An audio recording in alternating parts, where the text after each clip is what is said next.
Ok, muchísimas gracias. Y con esto empezamos el webinar que nos junta, que nos reúne el día de hoy, que es uno sobre la sesión de devolución de la audiencia de opinión consultiva de la Corte Interamericana de Derechos Humanos que se ha desarrollado en dos partes en Brasil. Y bueno, para empezar, quisiera darles a todos ustedes mi más cordial bienvenida a mí, Antonio Zambrano, miembro del Board de Climate Action Network Latinoamérica y e integrante del Movimiento Ciudadano frente al Cambio Climático, por el cual también represento a esta red. El motivo, como ya lo decía, de estar reunidos el día de hoy es porque a lo largo de los últimos meses, y después de la primera ronda de audiencias orales de la opinión consultiva sobre emergencia climática y derechos humanos que se ha dado en Barbados, la Corte Interamericana de Derechos Humanos ha continuado con las audiencias públicas que inició esta vez en el estado de Brasil y que se han llevado a cabo en tres fechas, o dos fechas diferentes, perdón, el 24 de mayo en el estado de Brasilia, eh, en la ciudad de Brasilia, y del 27 al 29 de mayo en la ciudad de Manaus, en el corazón de la Amazonía brasilera. La Corte Interamericana de Derechos Humanos tuvo en esta oportunidad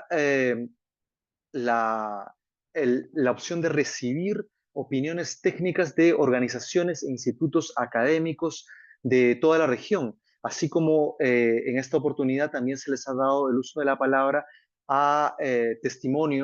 a testimoniantes de una diversidad de comunidades afectadas por la emergencia climática en toda América Latina. Esta audiencia ha tenido una trascendencia y va a tener una trascendencia no solamente regional, sino también global, puesto que se pretende que ellas influyan de manera directa en la próxima opinión consultiva de la Corte, que esperemos que salga a lo largo o en algún momento de este mismo año. En ese sentido, este webinar pretende narrarnos desde sus eh, participantes cuál es la trascendencia de esta reunión, cuáles han sido sus principales puntos de convergencia entre los diferentes participantes, qué tipo de preguntas, de interrogantes se han ido subsanando y de qué manera se han levantado estos testimonios durante estas jornadas larguísimas de charla, de diálogo con los jueces de la Corte Interamericana. Para esto tenemos el día de hoy un panel de expertos y expertas que son Florencia Rillardo, que viene representando a CEGIL, el Centro por la Justicia y el Derecho Internacional, a Marcela Ribeiro de AIDA, que es una organización miembro de CANLA, a Luisa Gómez, que viene representando a CIEL, a Nora Cabrera, que representa en esta jornada a Nuestro Futuro, y a Mariana Campos del World Youth for Climate Justice, que son una organización global, también miembro de CANLA. En ese sentido, vamos a iniciar con una introducción o un contexto sobre lo que ha sucedido en las audiencias de Barbados, de Brasilia y de Manaus, qué es lo que se ha discutido, por qué se han dado y vamos a empezar para esto dándole el paso a Florencia Rillardo. Florencia, buenos días, buenas tardes y tienes ahora el uso de la palabra durante los próximos minutos. Hola, buenos días a todas, todos, todes. Muchas gracias, Antonio, y a los organizadores de este evento por invitarnos desde SEGIL a participar y a auspiciar el evento. Para nosotros es muy importante poder tener estas oportunidades y seguir poniendo en común este momento histórico, este pico, digamos, que significa para el litigio interamericano esta solicitud de opinión consultiva sobre emergencia climática y derechos humanos, y sobre todo las audiencias que, bueno, Antonio mencionaba que ocurrieron en abril y en mayo. Desde SEGIL, que somos una organización que nació para potenciar y democratizar el acceso y el uso del sistema interamericano de derechos humanos, este proceso fue único en su magnitud y ha tenido un alcance que no habíamos visto antes, y que la propia Corte, digamos, ha mencionado a inicios de año cuando anunció haber roto el récord de aportes escritos en cualquier proceso de solicitud de opiniones consultivas de las ya casi 30 que ha emitido en su historia. Yo creo que las audiencias evidenciaron que el litigio y la incidencia climática vinieron para quedarse en la agenda de los estados, de los organismos, de las instituciones, de activistas, comunidades y personas afectadas, y que las audiencias, además de unirnos y de conocernos más, nos permitieron dimensionar mejor los inmensos y desiguales impactos que la emergencia climática tiene en los derechos humanos y también cómo los derechos humanos son una herramienta central y útil para generar soluciones más igualitarias, justas, rápidas y sostenibles a la emergencia.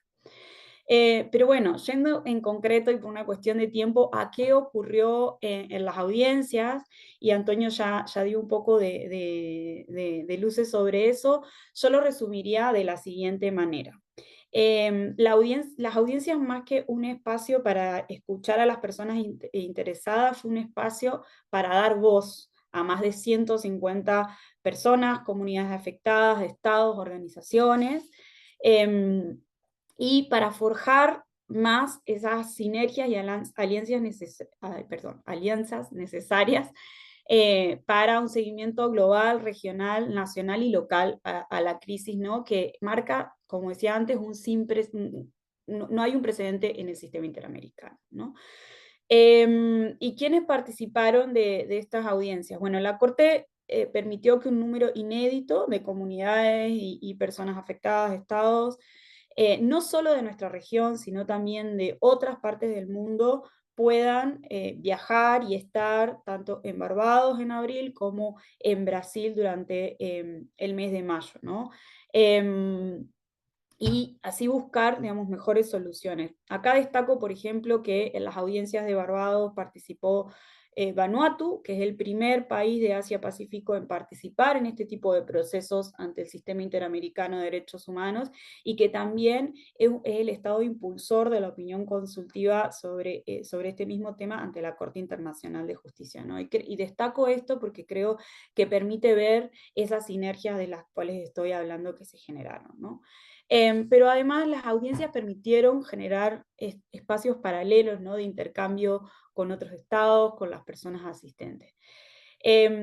Entre otras de las voces que fueron escuchadas y, digamos, en ambas audiencias, destaco, por ejemplo, las personas desplazadas climáticas de Honduras, pueblos indígenas de diversas partes de la región, niñas, niños, adolescentes, defensores y defensoras de derechos humanos organizados en diferentes tipos de alianzas, representantes del pueblo del Acuerdo de Escazú, la Intendencia de Montevideo, y entre otros organismos también subnacionales, digamos, y acá creo que es importante también destacar que no solo estuvieron presentes algunos de los estados que forman parte de la OEA, sino también organismos dentro de cada estado y que también cumplen un rol importante para responder ante la emergencia. ¿Cómo hizo la Corte este trabajo? Bueno, la Corte diseñó un proceso en específico, ¿no? Para permitir de una manera más, de la mejor manera, ¿no? Con los tiempos y múltiples procesos y responsabilidades que tiene, siendo el único tribunal regional de derechos humanos que contamos, la mayor participación posible, ¿no? Como decía al principio, en la primera parte de este proceso de solicitud de opinión consultiva que se desarrolló durante 2023 y que consistió en que se realicen aportes escritos al tribunal, la Corte recibió más de 300 aportes. Y en las audiencias de lo que hemos escuchado, al menos participaron 150 personas provenientes de estados, organizaciones, ¿no? Entonces, sin duda, la Corte hizo un esfuerzo muy grande para poder garantizar que todas puedan ser escuchadas, que haya una interacción con la Corte, que la Corte tenga la posibilidad de hablar, de hacerles preguntas, pero también de que haya un intercambio entre los diferentes em, panelistas, ¿no? Y acá, por ejemplo, parte de esos esfuerzos que quiero destacar es que invitó incluso a participar a estados que no enviaron información por escrita, ¿no? En general, en este tipo de procesos se invita a las audiencias solo a quienes remitieron información escrita. Sin embargo, acá la Corte también por esa voluntad y genuino interés en escuchar la mayor diversidad de voces, igualmente hizo el esfuerzo de invitar a más estados, ¿no? Y yendo en concreto a cómo se organizó cada uno de estos espacios, en Barbados el foco fue más bien de interactuar con estados angloparlantes. Aquí fue donde participó Vanuatu, con organizaciones también de otras regiones del mundo, expertas también más en el mundo científico y técnico. En Barbados sesionó durante 3 días, hubo paneles más o menos de 4 o 5 intervenciones en promedio. Acá también, perdón, destaco que intervino la única empresa que remitió observaciones por escrito al proceso. Y luego de cada intervención se abría un espacio para preguntas y comentarios entre la Corte y los participantes. En Brasil, bueno, como también se mencionaba antes, la Corte sesionó en 2 ciudades diferentes. Primero sesionó en Brasilia, el 24 de mayo. Acá hubo un importante espacio para escuchar la voz de niñas, niños y adolescentes, para también escuchar organizaciones que hablaron sobre temas de acceso a la información. Y en Manaos hubo una amplia participación de comunidades indígenas, de organizaciones también de temas relacionados con migrantes, personas refugiadas, desplazadas. Acá también en Manaos la Corte escuchó a relatorías de organizaciones de Naciones Unidas, como la relatora de desplazamiento interno, un representante del Foro Permanente de Pueblos Indígenas. Y bueno, para ir concluyendo y poder también escuchar a mis colegas que nos den también sus impresiones más en concreto sobre algunas de las intervenciones que pudimos ver y participar en Barbados y en Brasil. Quisiera concluir diciendo que la verdad se notó un genuino trabajo profundo de la Corte de poder garantizar, ¿no?, esa diversidad de voces, que yo decía, como seguramente el tiempo nunca es suficiente para un tema como este, pero que dentro de toda esa agenda de trabajo grande que tiene el tribunal, se intentó que todos seamos escuchados y participemos. Y bueno, con las audiencias públicas concluyó, fue la última, digamos, fase de participación e interacción de los estados, de las organizaciones, instituciones, personas afectadas en la solicitud de opinión consultiva, y ahora queda en manos de la Corte, ¿no?, trabajar en la emisión de la opinión consultiva, que me voy a adelantar, que no sabemos cuándo se va a emitir, pero que esperamos que sea muy pronto y que sirva de utilidad también para otros procesos de litigio en curso y para seguir trabajando juntos en la implementación, ¿no?, de esa opinión consultiva en la región. Muchas gracias. Muchísimas gracias, Florencia, y mil gracias por respetar también los cortos márgenes de tiempo que tenemos. Y contigo, o gracias a ti, abrimos el panel de perspectivas de la sociedad civil y de cómo se piensa que van a ser incorporados esta enorme, como acabas de mencionar, esta casi 300 amicus, ¿no? En este caso, queríamos empezar el panel con Luisa Gómez, que viene representando a Ciel, si él participó en distintos amicus durante las audiencias. Sin embargo, en la audiencia de Brasil se le hizo entrega a la Corte de una declaración sobre personas defensoras y el Acuerdo de Escazú, en donde participaron distintas personas y organizaciones. Qué fue lo que se le pidió a la Corte aquí y cuáles son las expectativas que se tienen o que se abren ahora frente a esta opinión consultiva? Eh, Ahí, Luisa, te damos igualmente los próximos 6 minutos, 7 quizá, para que nos puedas responder esta pregunta y abrirnos también un poco el panorama de las perspectivas. Muchas gracias, Antonio. Y bueno, apreciamos y celebramos esta iniciativa de CANLA, de World Youth for Climate Justice, de AIDA, de Nuestro Futuro y SEGIL, por tener esta conversación y pues discutir las implicaciones del proceso de opinión consultiva sobre emergencia climática y derechos humanos ante la Corte Interamericana y específicamente conversar un poco sobre cómo nos fue en las audiencias. De nuevo, mi nombre es Luisa Gómez, soy abogada senior del Center for International Environmental Law, CIEL, una organización que desde hace más de 30 años emplea el derecho como herramienta de transformación para proteger el ambiente y los derechos humanos. Bueno, lo primero es señalar que este proceso de opinión consultiva ante la Corte Interamericana de Derechos Humanos no es el único actualmente. Creo que es importante mencionar que ya hubo una opinión consultiva sobre crisis climática que fue emitida por el Tribunal Internacional del Mar hace un mes y medio y hay un proceso en curso ante la Corte Internacional de Justicia. ¿Por qué menciono esto? Porque parece que fueran unos datos satélites o aislados, pero creo que es muy importante leer el proceso de opinión consultiva ante la Corte Interamericana en contexto de lo que está pasando a nivel global en otras cortes a nivel internacional. Compartiré inicialmente, antes de llegar al corazón de la pregunta que me hizo Antonio, unas reflexiones generales sobre cómo se relacionan estos tres procesos de opinión consultiva en diferentes cortes. Y pues cómo se ubica este proceso de opinión consultiva de la Corte Interamericana en este panorama global. Bueno, lo primero es que sin duda estamos ante un momento histórico, no solo porque no habíamos tenido procesos de opinión consultiva sobre la emergencia climática, sino que pues están corriendo estos tres procesos en paralelo. Esto muestra un síntoma claro y es la necesidad y la urgencia política en diferentes regiones del mundo de abordar la crisis climática como una crisis planetaria con efectos transfronterizos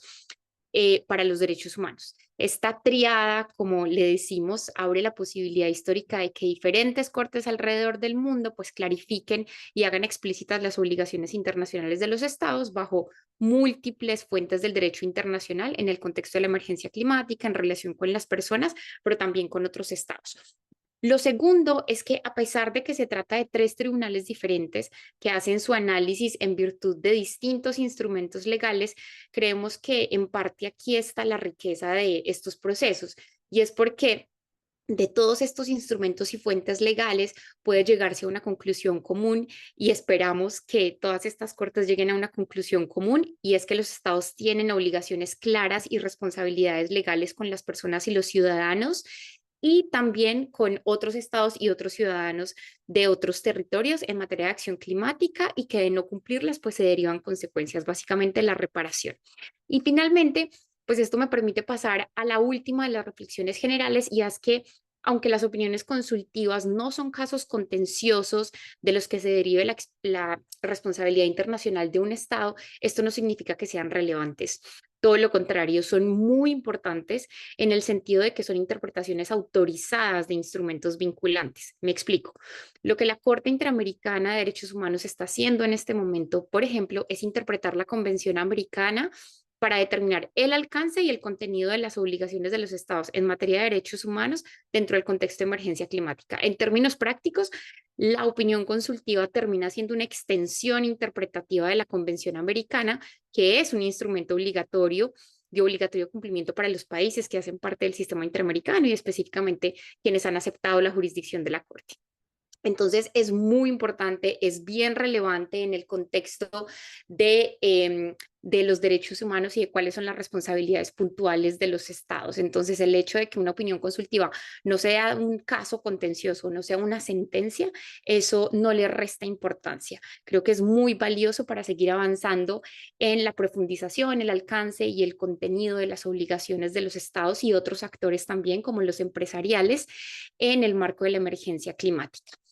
Bueno, además, las opiniones consultivas en el pasado pues han demostrado ser guías tremendamente útiles a la hora de hacer política pública, de armar litigio estratégico desde la sociedad civil y por supuesto para que los jueces nacionales y locales tengan más recursos de interpretación para decidir sus casos y construir mejor jurisprudencia en materia de obligaciones de los estados en relación con la emergencia climática. Así que creo que tenemos un abanico muy amplio de razones de por qué las opiniones consultivas y de por qué específicamente la opinión consultiva que esperamos de la Corte Interamericana pues es importante, es relevante. Y aquí simplemente para cerrar este punto, la opinión consultiva de la Corte Interamericana, digamos, está en el medio, ¿no? Ya se produjo la opinión consultiva del Tribunal del Mar, viene, esperemos, la opinión consultiva de la Corte Interamericana y luego viene la opinión consultiva de la Corte Internacional de Justicia. La Corte Interamericana ha demostrado ser de manera histórica, pues la Corte más progresista de derechos humanos a nivel internacional y regional y ha fijado unos estándares altos, unos estándares protectores de derechos humanos y si esta opinión de la Corte Interamericana se produce antes de que se produzca la de la Corte Internacional de Justicia, pues la Corte Internacional de Justicia tendrá que considerar, ¿cierto?, dentro del paisaje del derecho internacional, lo que diga la Corte Interamericana de Derechos Humanos. No podrá simplemente ignorarlo. Creo que pues tendrá que pronunciarse en relación con lo que también, digamos, fije la Corte, porque pues son criterios interpretativos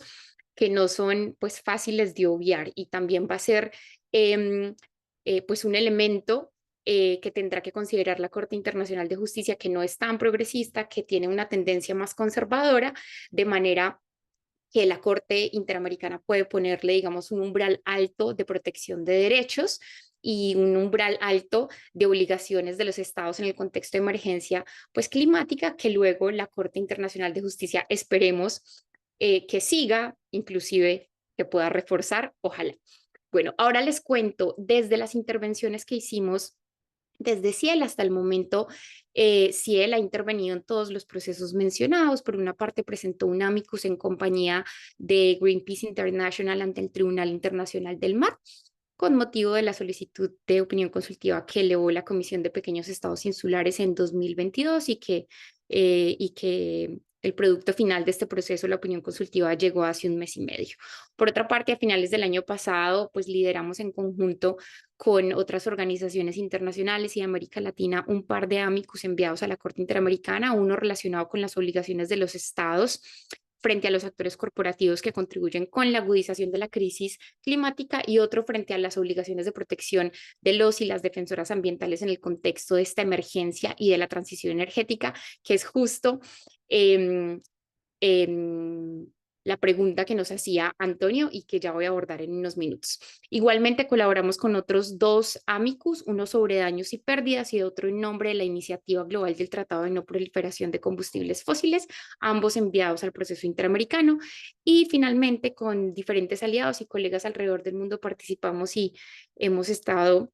haciendo incidencia en el proceso de opinión consultiva ante la Corte Internacional de Justicia. Ahora, quisiera compartirles entonces los aspectos específicos del amicus que se envió con más de 25 organizaciones, grupos, defensores, defensoras y comunidades a lo largo de América Latina ante la Corte Interamericana sobre el tema de defensores y defensoras ambientales en el contexto de la crisis climática, cuál fue el mensaje principal, qué le pedimos a la Corte y qué estamos esperando que venga en la opinión consultiva a partir de una declaración que también reforzó los mensajes que enviamos en el amicus y que fue respaldada por más de 1000 organizaciones y personas.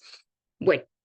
pues básicamente lo que nosotros tratamos de transmitir a la Corte en este amicus es que es imposible clarificar la pregunta sobre las obligaciones de los estados en materia de derechos humanos en la emergencia climática si no se resuelve el tema de las obligaciones de los estados con relación a los defensores y las defensoras ambientales. En 30 segundos termino. Y esto no solo porque los defensores y defensoras ambientales tienen todos los derechos que tiene cualquier persona, incluyendo el derecho a la vida, a la protección de su trabajo, a la integridad física, mental y personal, sino porque además quienes defienden el ambiente tienen un rol crítico a la hora de prevenir, minimizar y responder a las causas como los impactos de la emergencia. Es decir, en una línea, sin personas defensoras no vamos a lograr enfrentar la crisis ni asegurar una vida digna en el planeta. Entonces, le solicitamos a la Corte específicamente que empleara los estándares del Acuerdo de Escazú cuando los interamericanos no sean más altos para primero precisar el contenido esencial mínimo de los derechos de acceso a la información, participación y justicia en materia ambiental y segundo, para armonizar los estándares en materia de garantías para los defensores y defensoras ambientales en la región. Consideramos que si la Corte acoge esta propuesta, pues pueden cambiar la historia de la región más violenta del mundo para los y las defensoras ambientales, teniendo en cuenta que no todos los países de la región han ratificado Escazú y que si logramos la justiciabilidad de Escazú a través del sistema interamericano, podemos ampliar la eficacia de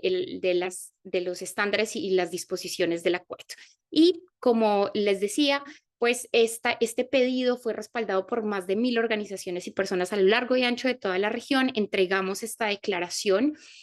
a la Corte durante las audiencias públicas en Manaus y esperamos que tenga una muy buena recepción. Finalmente, para cerrar, seguimos recibiendo firmas porque después de haber entregado esto a la Corte, más personas y organizaciones nos pidieron hacer parte, entonces haremos un segundo envío a la Corte al respecto. Bueno, muchas gracias y de vuelta contigo, Antonio. Muchísimas gracias a ti, Luisa. Y continuamos entonces con el panel. En este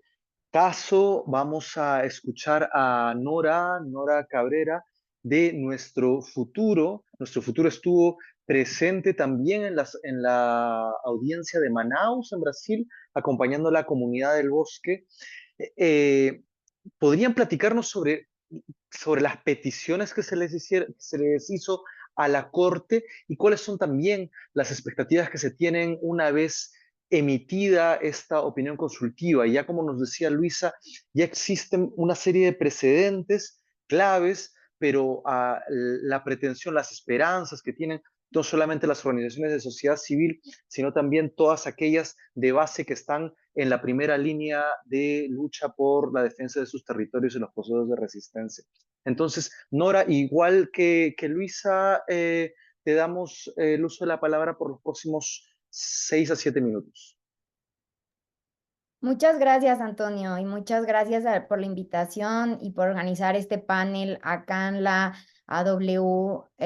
a ICEGIL, a CIEL. Y pues creo que para no repetir lo que hace muy acertadamente ya han dicho tanto Florencia como Luisa y cómo han hablado de este proceso como un proceso histórico que realmente nos ha puesto en condiciones de mucha expectativa en torno a esta opinión consultiva. A mí me gustaría focalizar estos minutos que tengo sobre una petición muy específica que se compone de 4 elementos que podemos hablar que se hace desde las organizaciones que han acompañado procesos de comunidades ya afectadas por la crisis climática. Y creo que es como entender que ante la incertidumbre que enfrentan tanto las comunidades más vulnerables como también las generaciones más jóvenes o quienes se encuentran en estos grupos diferenciados ante la crisis climática, una opinión consultiva puede trazar un plan que permita construir el lenguaje de cambio climático y derechos humanos desde una perspectiva de justicia. Y eso es la oportunidad que tiene la Corte Interamericana de realizar a través de esta opinión, basándose específicamente sobre las experiencias comunitarias, sobre lo que ya se ha vivido y sobre el reconocimiento de la conflictividad actual. Y ese creo que es un diferenciador muy importante en relación con diversos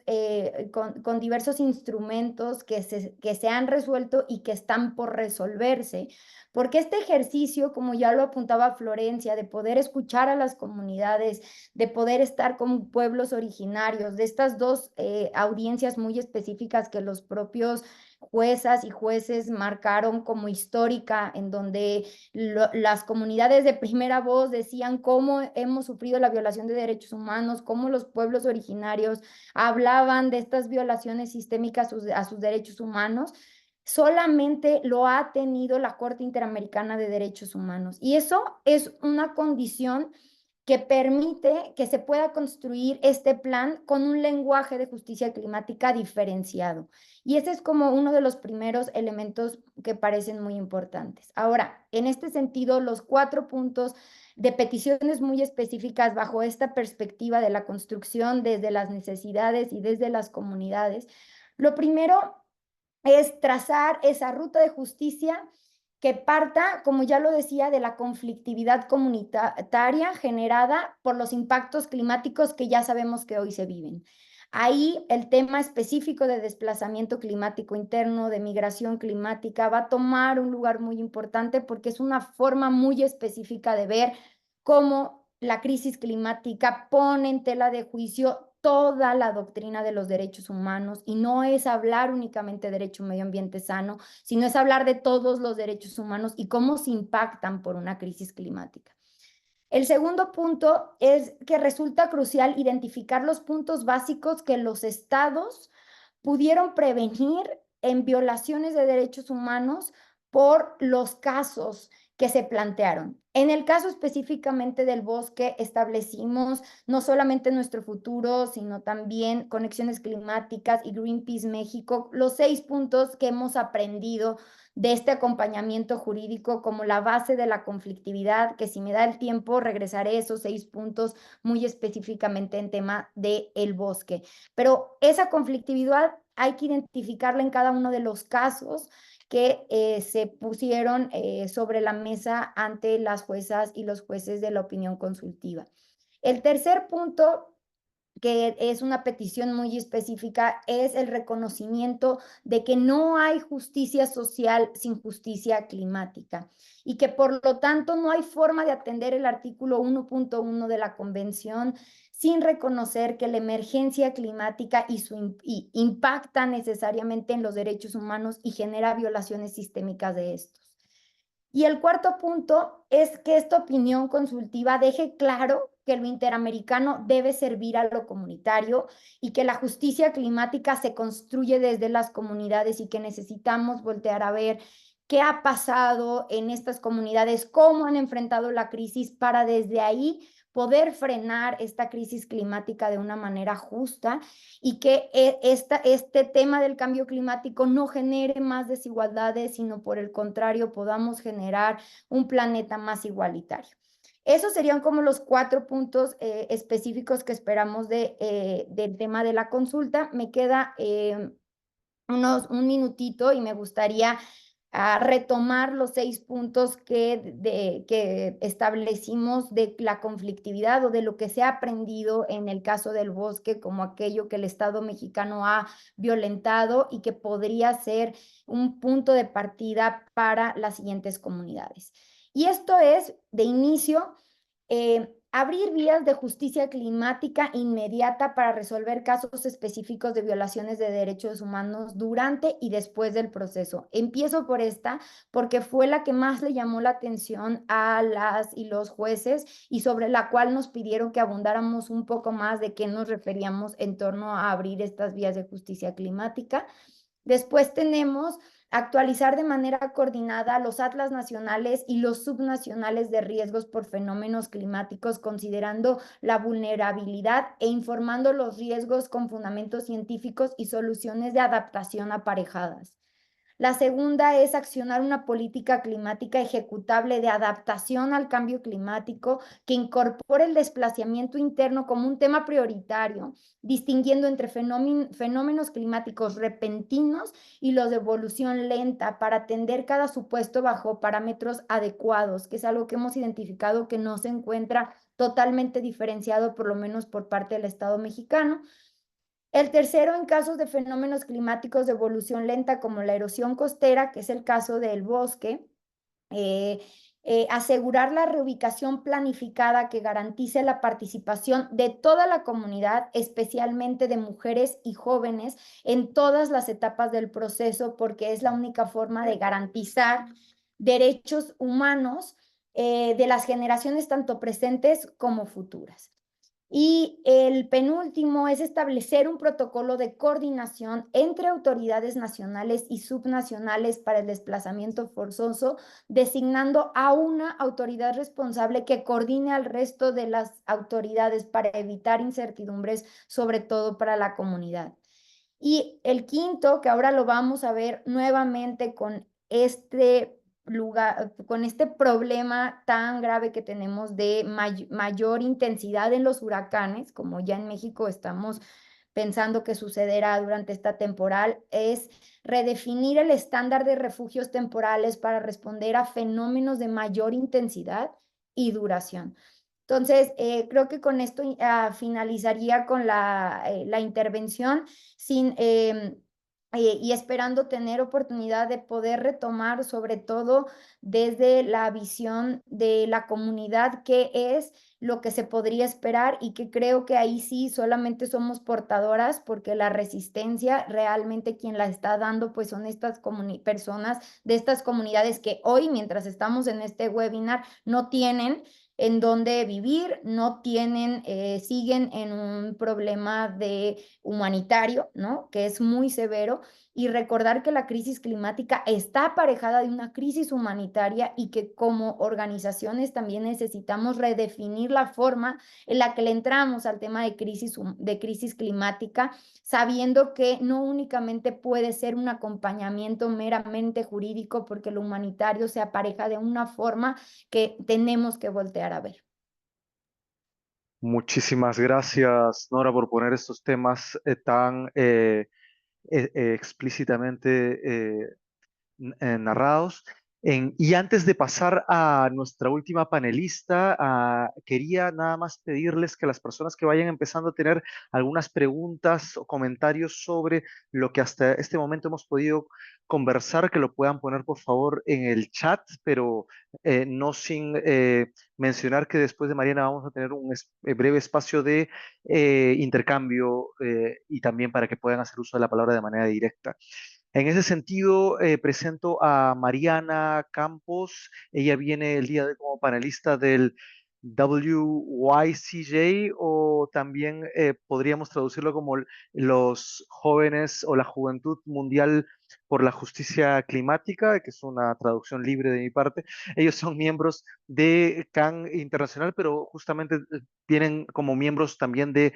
CAN LA, así que están en su casa, y a ellos les preguntaríamos, además de estas perspectivas, ustedes están muy ligados a la opinión consultiva también que se les está pidiendo a la Corte Internacional de Justicia. Entonces están en dos de los más grandes procesos que movilizan a la sociedad civil sobre estos temas de la posibilidad de tener jurisprudencia y opiniones consultivas frente a la crisis actual. Entonces, si por ahí podrías o podríamos entender un poquito mejor cuáles son las perspectivas de la organización, Mariana, te lo agradeceríamos. Así que tienes los próximos minutos la voz y todos escuchamos. Buenas tardes.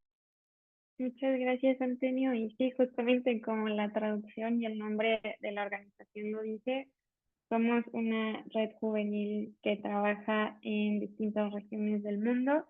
y básicamente lo que buscamos es una opinión consultiva de la Corte Internacional de Justicia que sea progresiva en cuanto a derechos humanos, y que venga desde la perspectiva de la protección de las generaciones sí presentes, pero también futuras, que aunque pueda sonar pues poco creíble, todavía el debate de las futuras generaciones en el derecho sigue siendo pues muy recurrente. Entonces, por eso estamos tratando de incidir en estas opiniones consultivas, como ya lo comentaron en el caso de la Corte Interamericana de Derechos Humanos, pues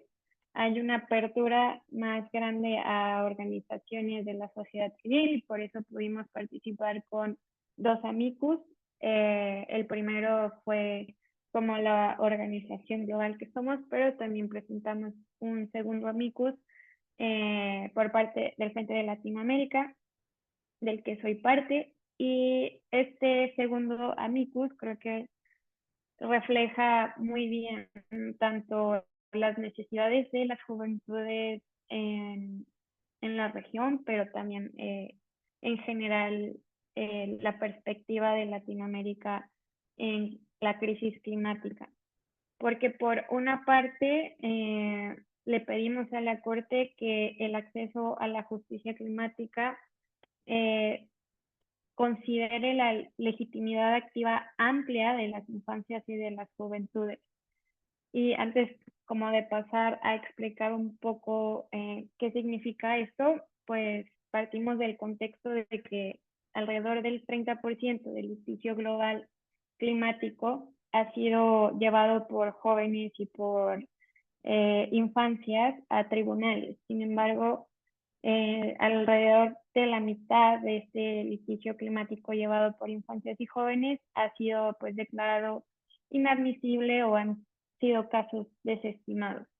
Y como lo dice el reporte del Savin Center del 2023, las principales razones pues son la justiciabilidad y la legitimación. Y justamente pues ya pasando a la legitimación y qué es en primera instancia, pues es el derecho que tiene una persona o un grupo a participar en un caso legal,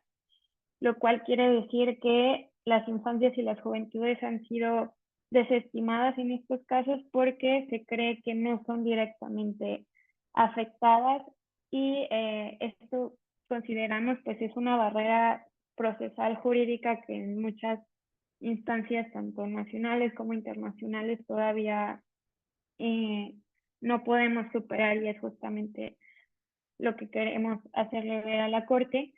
Y por otra parte, pues la justiciabilidad es la capacidad de un tribunal de ver algún tema en específico. Por eso le pedimos a la Corte, pues en primera que se pronunciara respecto a la legitimación de las infancias y de las juventudes para recurrir violaciones de derechos humanos y sobre todo al derecho a un medio ambiente sano y a un clima seguro, considerando que tanto el IPCC como el Comité de los Derechos del Niño, las relatorías de la ONU, pues todas estas han afirmado que las infancias y juventudes sí sufriremos en un futuro daños graves y consecuencias irreversibles, por lo cual sí tenemos una afectación directa y deberíamos tener la legitimación para llevar nuestros casos de violaciones a derechos humanos a cualquier tribunal. Incluso la misma Comisión Interamericana de Derechos Humanos se ha pronunciado en cuanto a la falta de mecanismos judiciales para hacer efectivo este derecho a un medio ambiente sano, por lo que para las personas jóvenes y para las infancias, y más que nada cuando estas tratan de representar también a las futuras generaciones en estos casos, pues se encuentran con mayores obstáculos para que esta acción en un tribunal pueda ser accesible, idónea, efectiva. Y en cuanto a la justiciabilidad, pues le pedimos a la Corte que al admitir procesalmente o al tener esa apertura de legitimación activa amplia para infancias y juventudes, pues se estaría protegiendo el derecho a un medio ambiente sano, sí, como ya lo comenté, pero también pues estaría impulsando esta obligación que tienen las generaciones presentes hacia las generaciones futuras de preservar los recursos en la misma o mejor calidad, que bueno, sería lo ideal. Y ya para concluir, un tema quizá un poco diferente, pero creemos importante para Latinoamérica sobre todo, fue tocar el tema de políticas públicas climáticas, que estas no solamente sean accesibles, informadas y participativas, sino que también los estados en Latinoamérica consideren las limitaciones que en Latinoamérica tenemos en cuanto a recursos humanos, tecnológicos y financieros, y por lo mismo pues no dejen de lado la adaptación como prevención a posibles afectaciones en derechos humanos. Y pues esto tomando en cuenta la mejor información científica disponible, por lo cual los estados pues bajo esta interpretación tendrían que hacer una evaluación objetiva basada en ciencia, en sus capacidades, en sus vulnerabilidades y la exposición también que tienen a los efectos negativos del cambio climático para realizar estas políticas climáticas, que además, como ya lo comentamos, tienen que ser pues, accesibles, informadas y participativas. Y pues bueno, con esto termino. Muchísimas gracias y un gusto estar por acá. Muchísimas gracias a ti, Mariana, y con esto tenemos ahora, a pesar de que estamos ligeramente atrasados con el tiempo, tenemos unos breves minutos para responder algunas preguntas, interrogantes, escuchar algún comentario breve eh, o hacer uso de la palabra para indicar quizá algún elemento adicional que se haya estado pasando en esta charla. Así que los micrófonos están abiertos, así como podemos también leerlos en el chat. Em, yo quería, como mientras vamos calentando con las personas que deseen intervenir, yo quería empezar haciendo ya extensión de la palabra para saber si ya se ha mencionado mucho, eso lo hago, es una pregunta en realidad para todas, se ha mencionado mucho en estos meses a la opinión consultiva 23, que es la opinión previa que tenía la Corte Interamericana sobre las obligaciones en términos ambientales y me llama poderosamente la atención qué elementos se pueden rescatar de esta opinión consultiva que seguramente van a ser ratificados o ampliados, cuáles serían quizá los claves para adelante, ¿no? O sea, América Latina tiene una gran cantidad de avances sobre legislación ambiental, pero esta opinión consultiva, en la medida de que está ya dentro del sistema interamericano, ¿qué implicaría para esta nueva opinión, ¿no? Ya que desde el 2017 hasta esta fecha el Acuerdo de Escazú ha entrado en escena, etcétera, ¿no? Eso de mi parte, pero no sé si hay personas en la audiencia que deseen eh, intervenir. Si no, quizá podemos em, abrir una pequeña primera ronda y si hay algunos elementos también que las compañeras deseen añadir que no hayan añadido en la primera parte, podrían muy rápidamente, yo les pediría en 1 o 2 minutos poder eh, aportar. Si les parece, podemos mientras pueden haber manos levantadas en el camino. Felipe también, quizá incluimos de una vez la pregunta de Felipe y pasamos a las respuestas. Felipe, te escuchamos. Bacán, muchas gracias Antonio y gracias a Florencia, Luisa, Nora y Mariana por las exposiciones, bacán. Eh, Mientras escuchaba en particular a Luisa en torno a esta, que me parecía bacán esa idea de, obviamente, conectar estos tres procesos de opiniones consultivas, del ITLOS, de la Comisión Internacional Interamericana de Derechos Humanos, la Corte Internacional de Justicia, más allá de los escenarios posibles, positivos, negativos, intermedios o como se vayan a dar, eh, ¿cómo queda ahí la sociedad civil en torno a estas posibilidades de unificar estos criterios? Porque entiendo que Luisa hablaba también de la Corte Internacional de Derechos Humanos, es más bien progresista a nivel internacional y eso va a depender también en cómo quede la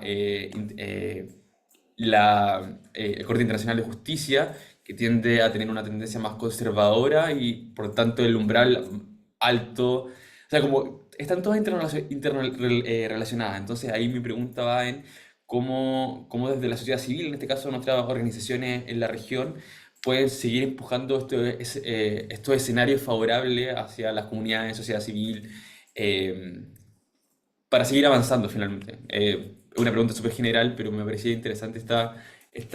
este punto de encuentro que hablaba Luisa. Una pregunta abierta para todas Genial, o específica para Luisa. muchas gracias Felipe. Y sí, quizá mantenemos el orden, si es que no hay otra pregunta, mantenemos el orden para ver si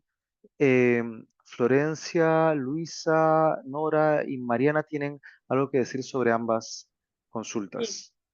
Sí, gracias Antonio y Felipe por las preguntas y la verdad que, como decía al principio, creo que es súper importante e interesante seguir escuchándonos y pensando entre todos. Para mí, respondiendo un poco a la primera pregunta, la opinión consultiva 23 fue un gran aporte de la Corte Interamericana. Sin embargo, o sea, nuestra expectativa al menos es no solamente que la Corte, digamos, profundice lo que dijo en esa opinión consultiva, sino que le dé otra mirada relacionada con la emergencia climática y sobre todo con los hallazgos científicos que son ciertos, digamos, frente a la emergencia y cómo los estados tienen que responder a eso. Entonces, creo que es muy importante como tener en claro eso, esa diferenciación para no entender solamente como, bueno, la Corte va a profundizar un poquito más las obligaciones que los estados ya tienen, ¿no? Por otro lado, creo que también, y esto no lo dije al principio, pero las opiniones consultivas de la Corte en muchos casos han servido como un puntapié inicial para que después la Corte desarrolle obligaciones en específicos en casos en particular.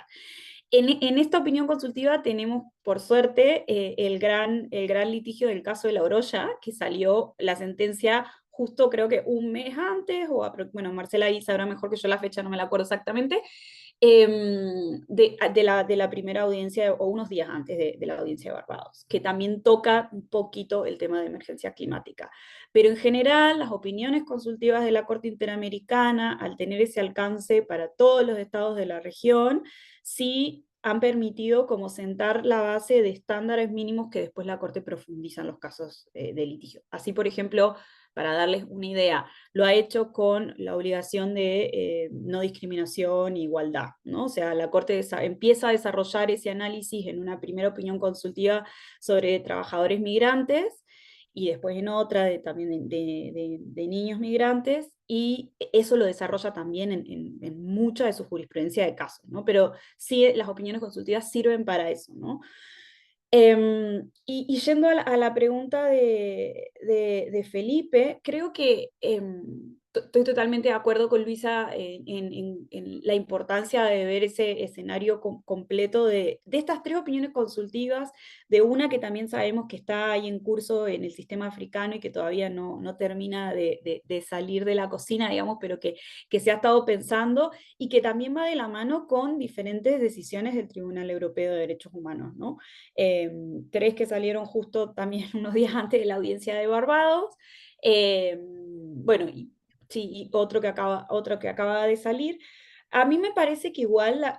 tanto la opinión consultiva de ITLOS como la de la Corte Internacional de Justicia son muy acotadas, ¿no? Tienen dos preguntas en concreto, a diferencia de la solicitud de opinión consultiva ante la Corte Interamericana de Derechos Humanos, que es amplia, ¿no? Tiene 6 preguntas y dentro de cada pregunta tiene como 3 preguntas más, ¿no? Y que forma parte también, digamos, bueno, de que la Corte es la única de las 3 que tienen un mandato específico sobre derechos humanos, ¿no? Para mí ahí el trabajo de sociedad civil en este momento, que seguramente ocurra, como dice Luisa, de que la decisión de la Corte Interamericana, por cómo es el proceso, salga antes que la de la Corte Internacional de Justicia, y también porque el espacio de participación de sociedad civil en el proceso ante la Corte Interamericana es mucho más amplio tanto en ITLOS como en la Corte Internacional de Justicia. Creo que tenemos que intentar seguir generando ese diálogo, ¿no? Y posicionando con este tipo de espacios la importancia de la opinión consultiva de la Corte Interamericana y el impacto que eso debería tener en la decisión de la Corte Internacional de Justicia, ¿no? Porque por más de que la Corte Internacional de Justicia tiene un mandato mucho más amplio, más allá de los derechos humanos, o sea, sí, digamos, daños y reparaciones, tiene un impacto en los derechos humanos que la Corte Interamericana puede ayudar a zanjar, ¿no? Entonces creo que es muy importante seguir generando esos diálogos, que sabemos que, digamos, todavía al proceso ante la Corte Internacional de Justicia le falta un tiempo, pero tampoco tanto. Entonces, me parece que no dejar caer esa agenda y esa discusión y la importancia que tiene este proceso es sumamente importante. Y lo dejaría por ahí para darle la palabra a mis colegas. Perdón. Muchas gracias, Florencia. Y le damos inmediatamente la palabra a Luisa. ¿Te escuchamos? Sí, gracias, Antonio. Muy corto, frente a tu pregunta. Específicamente en Escazú, creería que después de la opinión consultiva 23 de 2017, espero que la memoria no me esté fallando en la enumeración y en los años, se han generado al menos, digamos, 2 decisiones claves en materia de defensores ambientales o en general de defensores de derechos humanos. Barahona versus Chile y también la sentencia de los miembros del colectivo de abogados José Alvear Restrepo contra Colombia. En estas 2 decisiones, la Corte ha traído Escazú. En primer lugar, en Barahona contra Chile, claro, en un país que ya había ratificado, pero un poco lo exótico de la segunda sentencia de Cajar contra Colombia es que Colombia no ha ratificado Escazú. Y aún así, la Corte tomó Escazú no solamente como una referencia general o aislada, sino que, digamos, construyó unas guías, podemos decirlo como unas guías interpretativas en materia de qué significa un ambiente, digamos, seguro y habilitante para los defensores de derechos humanos, prestando un poco la estructura y el lenguaje del artículo 9 del Acuerdo de Escazú. Entonces, con esto simplemente quiero ejemplificar que después de la opinión consultiva 23, y ahora que se viene esta, que esperemos sea en 2000, ojalá 25, pues la Corte ya tiene muchas más herramientas para mostrar y muchos más referentes internos para mostrar cómo ha utilizado Escazú dentro de su jurisprudencia en casos específicos y cómo la puede utilizar en la opinión consultiva sobre emergencia climática y derechos humanos. Y creo que un poco los estándares de Escazú pueden jugar un rol muy importante y así como decía Florencia, no solamente estamos esperando, digamos, como que ratifique y profundice lo que pasó en la OCE 23 de 2017, sino que vaya mucho más allá y que, digamos, determine un alcance mucho más amplio de las obligaciones en materia de derechos humanos y específicamente sobre defensores y defensoras ambientales, tomando los estándares, digamos, de Escazú, cuando estos estándares sean los más protectores, ¿no? Ahora, en relación con la pregunta de Felipe,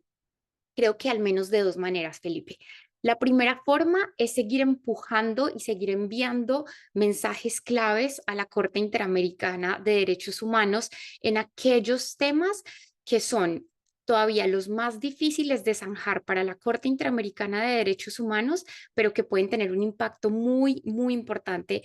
para la Corte Internacional de Justicia. Y ahí tomo el ejemplo preciso de Florencia, que tiene que ver con el tema de reparaciones, no solo reparaciones, digamos, dentro de estados, sino también a nivel extraterritorial y con otros estados. Eso va a ser un tema clave en el debate que va a tener la Corte Internacional de Justicia en el proceso de opinión consultiva, y creo que entre más reforzados salgan este tipo de temas como reparaciones, como el principio de responsabilidades comunes pero diferenciadas en la opinión consultiva de la Corte Interamericana, uno pensaría que pueden llegar a ser, digamos, más reforzados en la Corte Internacional de Justicia, dependiendo del umbral, ¿cierto?, protector que fije la Corte Interamericana. Entonces, ante la Corte Interamericana, seguir haciendo, digamos, de alguna manera, digamos, como incidencia mucho más pública a través de estos eventos, webinarios, a través de informes compartidos, identificando los temas, digamos, más sensibles que van a unir esas 2 opiniones consultivas y qué mensajes podemos enviar a la Corte Interamericana que luego, por efecto dominó, podrían tener una consecuencia en la Corte Internacional de Justicia. Y segundo, hay unas formas de participar o de hacer incidencia más o menos directas ante la Corte Internacional de Justicia. La sociedad civil no puede participar de manera formal en el proceso ante la Corte Internacional de Justicia, porque en realidad los únicos que tienen una postura de participación, digamos, como autorizada y formal son los estados y ciertas organizaciones internacionales a quienes la Corte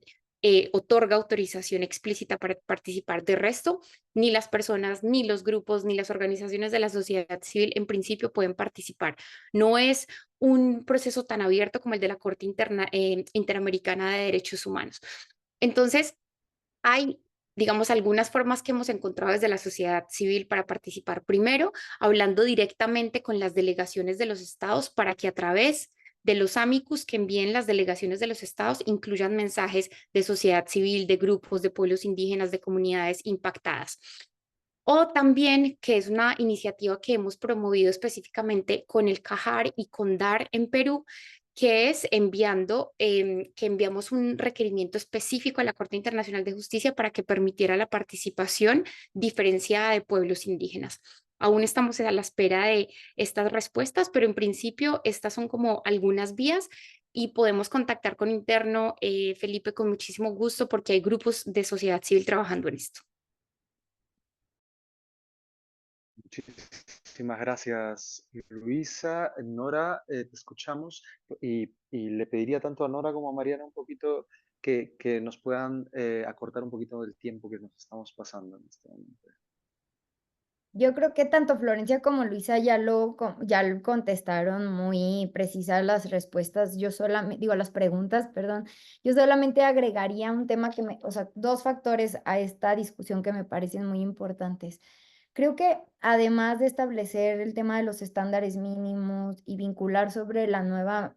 bueno, sobre la mejor evidencia científica disponible hasta este momento para vincular el tema de derechos humanos, es otra vez volver al tema de la conflictividad que ya hemos visto que genera violaciones de derechos humanos y cambio climático, porque lo que va a hacer esta opinión consultiva, en lo que sabemos que implica en términos de tiempo en la crisis climática, es decir, no tenemos tanto tiempo para que todos los casos que deberían de llegar por violaciones de derechos humanos y cambio climático puedan llegar a instancias internacionales, puedan llegar, ¿no? en este tema de urgencia, es que realmente se atienda a través de esta opinión consultiva y se establezca mecanismos mucho más específicos para los estados para que se pueda implementar. Y creo que eso es algo en lo que hay que poner mucha atención porque, por ejemplo, en México, hace 2 semanas, la Suprema Corte Mexicana resolvió que las opiniones consultivas de la Corte Interamericana no son vinculantes para México. Dijo que eran una forma en la que iban a poder establecerse ciertos mecanismos, que se podían tomar como lineamientos, pero que como tal no eran vinculantes y no se hacía extensivo en términos de del estándar que le llamamos acá de regularidad constitucional. Y eso lo resolvió una vez después de estas audiencias en la Corte Interamericana de Derechos Humanos, tanto en Barbados como en Brasil. Y creo que es por eso que es tan importante seguir hablando del tema de la opinión y de cómo esta opinión sí tendría que ser mucho más específica, hablando de la conflictividad y de por qué los estados deberían de retomarlo, porque si no, para los sistemas jurídicos, sobre todo para quienes no presentaron específicamente las preguntas, puede ser ahí un tema muy, pues poco claro, ¿no? Porque sería una opinión consultiva que no establecería una ruta. Creo, por el contrario, que si hablamos de la conflictividad y de cómo se están estableciendo ciertos estándares, entonces estaríamos hablando de un supuesto muy diferente, un supuesto diferenciado. Y el segundo punto que también creo que es muy importante como ponerlo en diferencia en relación con el tema de la Corte Internacional de Justicia y la opinión de la Corte Interamericana de Derechos Humanos, es que sí están resolviendo contextos diferenciados, ¿no? Cuando hablamos de la Corte Interamericana de Derechos Humanos, como lo vimos en las audiencias, ya estamos hablando muchísimo de adaptación, ya estamos hablando muchísimo de pérdidas y daños, ya estamos hablando muchísimo de violaciones directas y sistémicas de derechos humanos y cómo las tendrían que enfrentar los estados. cosa que creo que va a ser un tanto diferente también cuando hablamos ya de más de las responsabilidades diferenciadas de ciertos estados, en donde la Corte Internacional de Justicia tendrá que ser mucho más específica, ¿no? En cómo van a responder y cómo podemos hablar de ciertos contextos un tanto diferentes. Y creo que esos dos factores son muy importantes meterlos a la discusión, sobre todo por lo que a mí me tocó ver en la discusión mexicana de si son vinculantes o no las opiniones consultivas, ¿no? Y que esta discusión empiece a darse en los contextos nacionales de cada país, creo que también va a ser un tema que tendremos que estar discutiendo próximamente y viendo cómo va a caer o cómo va a retomar los estados estas opiniones consultivas al momento de incorporarlas a sus propios sistemas nacionales, que al final esos sistemas nacionales son los que tienen la capacidad de hacer exigibles y coercibles pues, esos derechos, ¿no? Muchas gracias, Nora. Y con Mariana terminamos esta ronda de preguntas y respuestas. Yo más Mariana, te bien le escuchamos. cedería el tiempo a Marce para las conclusiones.